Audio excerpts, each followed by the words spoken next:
Hello, this is Michael Ross, and I am an investment professional and a tax professional.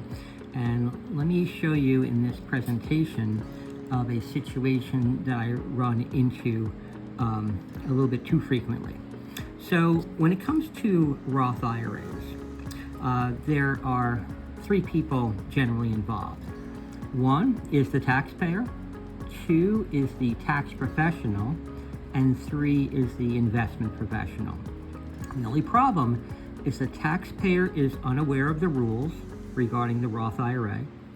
The tax professional knows how much the taxpayer made, but does not know that the taxpayer has a Roth IRA. And the investment professional knows the taxpayer has a Roth IRA, but does not know precisely how much the taxpayer makes. The problem with this is if the taxpayer made too much money, he can't contribute to a Roth IRA. And the Roth IRA contribution limits for 2025, and these limits generally change every year, depend on your filing status. So the filing status here, if you're single and you make $150,000 or less, you can have a full contribution up to $7,000 into a Roth IRA. There's a small phase out for if you make a little bit more than that, but it phases out pretty quickly. Married filing jointly, you can make $236,000 combined and still contribute $7,000 to a Roth IRA. And again, there's a small phase out for the excess. Now here, if you're married filing separately, you only get a partial contribution if you make up to $10,000, and you can't make any contribution if you make over $10,000. Now, if these limits are exceeded, in other words, you put money into a Roth IRA when you made too much money, it is considered an excess contribution, and the IRS penalty is 6% a year until fixed. And this is, I'll just underline that, until fixed, because I will show you some of the problems with that. For instance, let's say a taxpayer contributed $7,000 to a Roth IRA, but was ineligible because he made too much money. The penalty would be $420 each year, which is $7,000 of the contribution times a 6% penalty each year until it's fixed. And I want to underline until it's fixed. Now here's the big problem. The big problem is this can go on for many years or decades undetectable, with a large IRS penalty that snowballs as a result. This can compound further if the taxpayer contributes many years in a row, as each excess contribution comes with its own 6% penalty. Let me give you an example of that. For example, a taxpayer contributed $7,000 a year to a Roth IRA and was ineligible, made too much money. So let's take a look at year one. Year one, client puts in $7,000. There's a 6% penalty, equals a $420 penalty. Problem is, let's go to year two. Year two, the client also put in $7,000. There's a 6% penalty, is equal to $420, plus the $420 from year one. So year one penalty goes on to year 2, 3, 4, and 5. Year 2 goes, so it compounds. So again, just year 2, $7,000, 6% penalty equals $420, plus the $420 from year 1 equals $840 total penalty in year 2. Let's say this goes on for 5 years. Plus year 3, $7,000 the client puts in, times a 6% penalty equals $420, plus the year 1 penalty, plus the $420 year 2 penalty equals $1,260 penalty in year 3. Okay? Plus, we're doing this for 5 years, plus year 4, client puts in $7,000, 6% penalty equals $420, plus year 3 penalty of $420, plus year 2 penalty of $420 plus year 1 penalty of $420 equals $1,680 penalty in year 4. And then let's just go on to year 5. Year 5, $7,000 client puts in, 6% penalty equals $420 plus year 4 penalty, plus year 3 penalty, plus year 2 penalty, plus year 1 penalty, and that equals, show you here, that equals $2,100 penalty in year 5. So the total penalty for the 5 years equals 420 plus 840 plus 1260 plus 1680 plus 2100 equals $6,300. Can you imagine what the penalty would be if undetected for 30 years? So imagine you have, say, a doctor that did not make much money a year out of medical school, so qualified for a Roth IRA, but subsequently made more than the limit for 30 years. So that would be 30 years of compounding this, and this is only 5 years, 30 years of compounding that. That could be a real problem.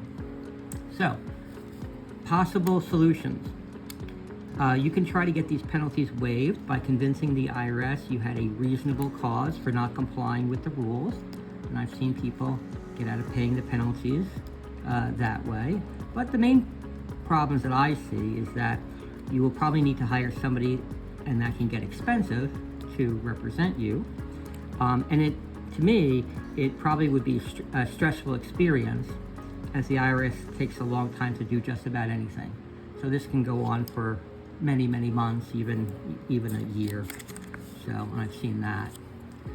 The other problem that I see also as a practical problem is investment company and bank records often do not go back more than 7 years.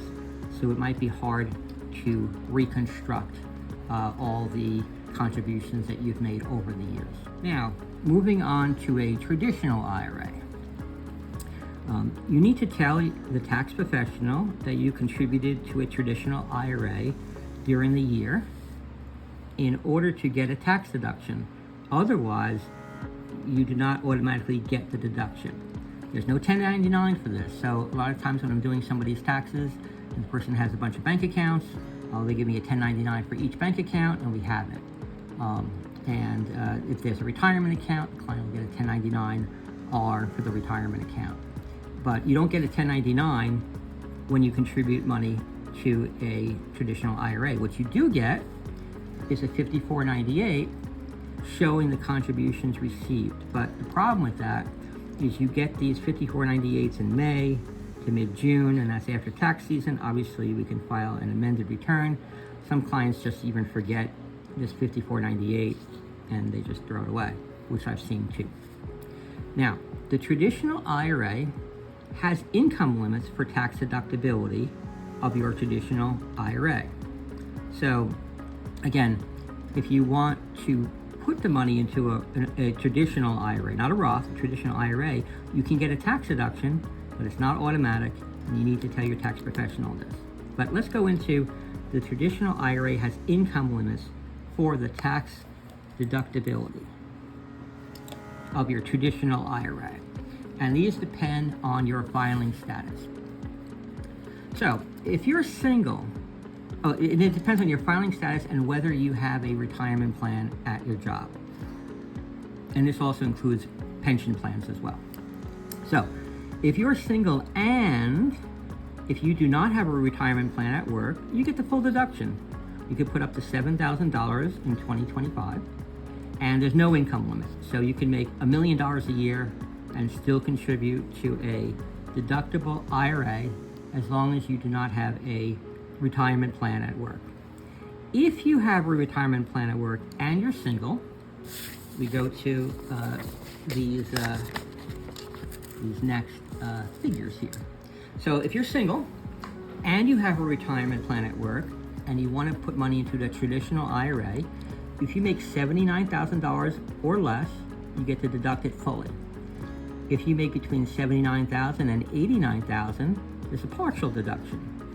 And if you make $89,000 or more, there's no deduction, okay?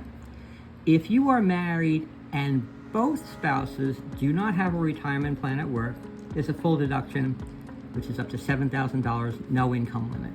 So if you and your spouse make, $10 million a year and you don't have a retirement plan at work, you can deduct $7,000 and put it into a traditional IRA.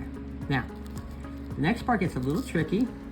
If both spouses are covered by a retirement plan at work, okay, and you make $126,000 or less, full deduction, $126,000 to $146,000, partial deduction, $146,000 or more, no deduction. And that's if both spouses are covered by a retirement plan at work. Now, if only one spouse is covered, the deduction for the non-covered spouse is $236,000 or less you could make combined, full deduction. $236,000 to $246,000 partial deduction, and $246,000 or more, no deduction. Now, fortunately, there's tax software that we use. The tax software generally handles this.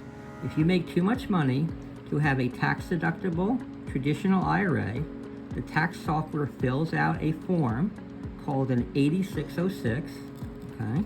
This tells the IRS that you did not deduct that amount that you put into your traditional IRA. This prevents you from getting taxed twice, as seen below, okay? However, we have here, but what if you didn't tell your tax professional that you had a traditional IRA and you were over the income limits for deductibility, okay?